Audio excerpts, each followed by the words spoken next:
어제 또 기가 막힌 일이 있었는데요. 이재명의 선거법 위반 그 재판을 맡고 있던 재판장이 갑자기 사표를 내버렸습니다. 대장동 사업자들을 재판하던 판사도 갑자기 사표를 내버렸습니다. 두 사람 다 부장판사입니다. 아니 지난 몇 년 동안 이 사건을 맡아가지고 계속 심리를 해오던 판사가 선거를 석 달 앞두고 갑자기 사표를 내버리면 어떡하란 말입니까? 도대체 어떡하란 말입니까?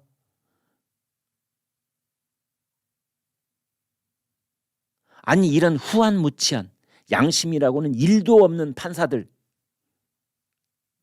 비단 이재명 관련 사건뿐만이 아니라 이 판사들이 이재명 사건을 맡기 이전에도 숱한 사건들을 심리하고 판결하고 선고하고 징역 보내고 했을 것 아닙니까? 그 판결들 어떻게 믿습니까? 이렇게 양심이 검은 사람들, 이렇게 양심이 냄새가 풀풀 나고 구린내가 나고 시궁창 속에서 건져도 이것보다 나을 것 같은 그런 양심을 가지고 판사질을 해왔는데, 그런 사람이라는 게 이번에 드러났는데 이 사람들 때문에 지금 징역 살고 있는 사람들은 억울해서 어떡합니까? 서울중앙지법 형사합의 34부 재판장 강규태 2월 초에 있을 법관 정기 인사를 앞두고 사표를 냈습니다. 이 사람은 이재명 재판 선거법 위반 심리하고 있는데, 주심 판사는 물론이고 배심 판사만 바뀌어도 재판을 처음부터 다시 해야 됩니다. 재판을 다시 해야 돼요. 왜 다시 해야 되느냐? 이재명의 변호인들이 재판장이 바뀌면 증인 다시 불러야 됩니다. 녹취 다시 들어야 됩니다. 영상 다시 봐야 됩니다. 왜? 새로운 재판장은 안 봤으니까. 재판장님 그것도 안 보고 중립적이고 객관적으로 판결 내리실 자신 있으십니까? 같이 보입시다. 그럼 봐야지 어떡하겠습니까? 그걸 어떻게 거부를 하겠어요? 그러면 지금까지 1년 6개월 동안 재판해온 것을 1년 6개월 동안 다시 원점으로 돌아가서 마라톤을 42km를 뛴다면 마라톤을 35km쯤 뛰어왔는데 갑자기 선수가 바뀐 겁니다. 자, 마라톤 다시 시작.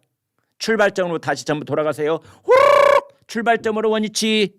이렇게 되는 겁니다. 그래서 1시간 50분 동안 열심히 뛰었는데, 자, 지금까지 뛰었던 거 없던 걸로 하고 원위치. 그러면 그때 집에 가서 만세 부른 사람 누구? 이재명.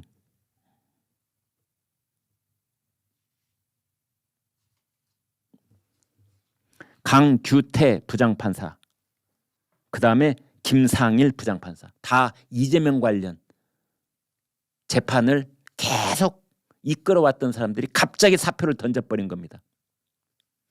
강규태 전라남도 해남 출신, 서강대 나왔습니다.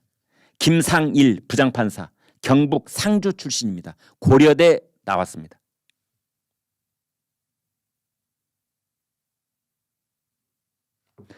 그래서 저희 시청자들께서는 이 사람들 민주당에서 공천받기로 약속한 사람들 아니야? 당연히 이런 의심이 생기죠. 당연히 상식을 가진 사람이라면, 상식적인 판단을 한 사람이라면 이 사람이 왜 그러지? 이렇게 중요한 판결을 앞두고 두려웠나? 부담됐나? 두려움을 무릅쓰고 판결을 내리라고, 부담이 되는 걸 무릅쓰고 판결을 감당하라고 국가와 국민이 법복을 입혀준 거 아니겠습니까?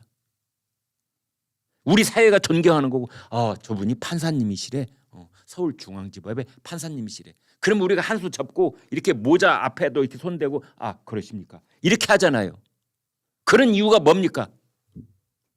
그런 부당감 무릅쓰고 해야 될 일을 해달라는 그거 아닙니까? 이재명이 꼭 유죄 선고를 해달라, 무죄 선고를 해달라 그런 뜻이 아닙니다. 그건 양심에 따라서 하면 되는 겁니다.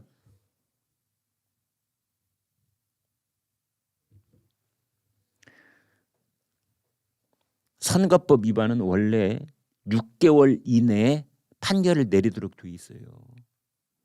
그런데 지금 기소된 지 1년 6개월 이제 앞으로 또 1년 6개월, 그러면 3년이 걸릴지 4년이 걸릴지 모르는 겁니다. 그래서 국회의원들 입법 권한 가지고 있을 때 한 가지 부탁하고 싶은 게 있습니다. 판결을 6개월 이내에 내려라 했을 때 처벌 조항 좀 만들어 주세요. 처벌 조항 좀. 선거법 개정안 만들어 가지고 이걸 6개월 내에 판결을 내리지 않을 경우에 담당 판사에게 징역 1년을 때린다.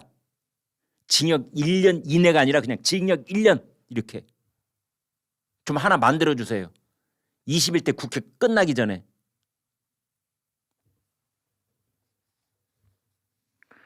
그 미국에 있는 그 한국계 법조인들 국내에서 쭉 인터뷰한 걸 오늘 방송 전에 봤더니 미국은 판사가 어떤 사건을 한번 맡으면 기본적으로 그 사건을 끝까지 책임진답니다. 우리도 당연히 그래야 되지 않겠습니까? 비단 이재명 관련 사건뿐만이 아니라 어떤 사건이 됐든 정치적 사건 말고 일반인들에게 해당되는 그런 사건일지라도 정치인들의 사건은 여기서 이런 방송에서 떠들어주기라도 하죠. 일반인들은 얼마나 속이 터지겠습니까? 민사사건, 형사사건 지난 1년 동안 그 개고생을 다 해왔는데 2월 초에 판사가 또 인사발령이 나버리는 겁니다. 그러면 또다시 1년 걸려야 되고 또다시 2년 걸려야 되고 또다시 변호사하고 또 머리 짜내야 되고 이게 도대체 무슨 짓입니까 이게. 아무튼 탈당을 국회에서 탈당 기자회견을 하겠다는 이낙연 민주당 대표가 민주당 국회의원 중에 44%가 전과자다. 도덕성을 잃었다. 이렇게 말했습니다. 부모님의 고향이 강원도라는 한동훈 국민의힘 비대위원장이 원주에 가가지고 강원도 원주에 가서 신년 인사회를 했는데요. 국민의힘이 강원도의 힘이 되겠다 이런 말을 했습니다. 그러면서 오래된 영화 제목 같다 이런 이제 말도 했는데 질투는 나의 힘 이런 영화가 있었죠. 또 제가 좋아하는 기형도라는 시인이 있는데요. 기형도 질투는 나의 힘 이런 시도 있는데 제가 정말 좋아하는 시인데 시간만 되면 오늘 여러분께 한번 시 낭송해 드리려고 프린트해 왔는데 시간이 허락질 않네요. 아주 오랜 세월이 흐른 뒤에 힘없는 책갈피는 이 종이를 떨어뜨리리. 그때 내 마음은 너무나 많은 공장을 세웠으니 어리석게도 그토록 기록할 것이 많았구나. 네, 이렇게 시작하는 시입니다.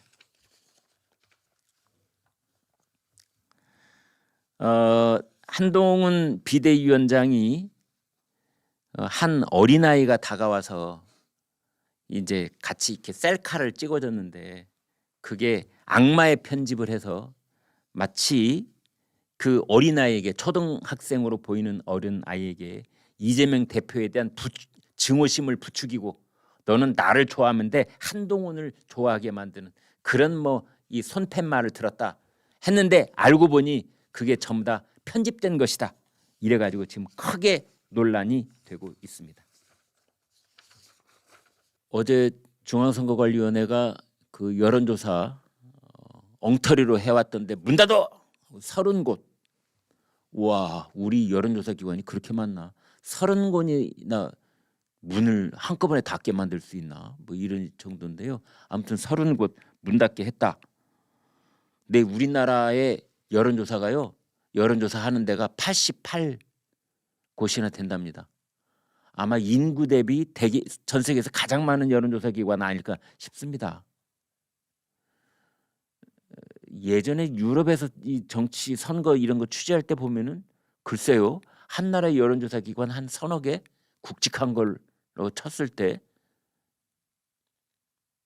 우리나라는 100개 가까이 되는 겁니다. 88개. 등록된 곳만 88개인데 등록 안 된 곳까지 합하면은 100곳이 훌쩍 넘겠지요. 그중에서 중앙선관위가 30곳을 속간해서 문 닫아 내일부터 영업 중지. 중앙선거 여론조사 심의위원회 여심위가 그렇게 결정을 내렸습니다. 널 띄고 조사 결과 너를 띄고 답을 유도하는 질문, 이런 저질 여론조사 막아야 된다 했는데, 이런 엉터리 여론조사는 불량식품, 유해식품보다 더 해로운 거죠. 거의 유독성 물질에 해당된다. 우리 수돗물에 유독성 물질 푸는 거나 비슷하다. 저는 그렇게 정의하겠습니다. 마약보다도 더 해로운 것. 이게 엉터리 여론조사입니다.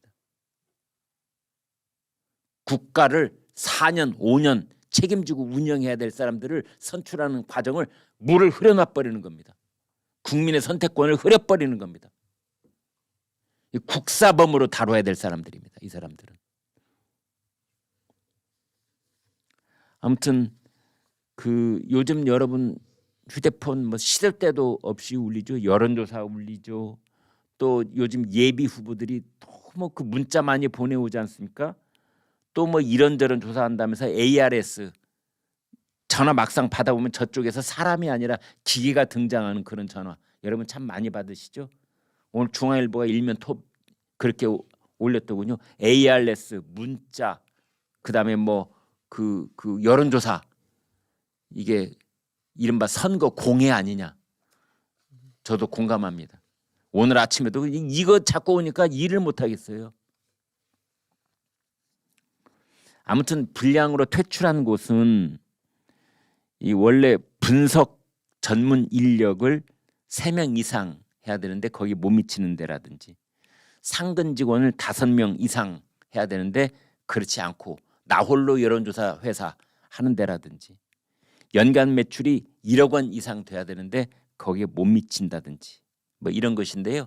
이번에 퇴출시키는 30곳 중에 20곳이 2021년 이후 실적이 하나도 없답니다. 지난 2년 동안 실적이 하나도 없는 곳도 있는 겁니다. 문만 열어놓고.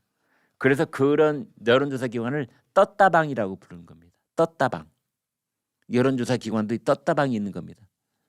이제 그래서 지금은 조용히 그냥 완전히 등록만 해놓고 놀고 있다가 이제 3월 중순께쯤부터 이제 여론조사 결과가 이 시중의 어떤 동향에 결정적인 영향을 끼칠 수도 있는 그런 시점부터 이제 여론조사 결과를 발표하는 거죠. 실제로 여론조사를 했는지조차도 의심스러운 그런 발표들이 이제 우후죽순처럼 하루에도 서너 개씩 이제 불거져 나올 겁니다. 일반 국민들로서는 어떻게 구별을 할 수가 없는 겁니다. 근데 이번에 아무튼 철퇴를 내렸다.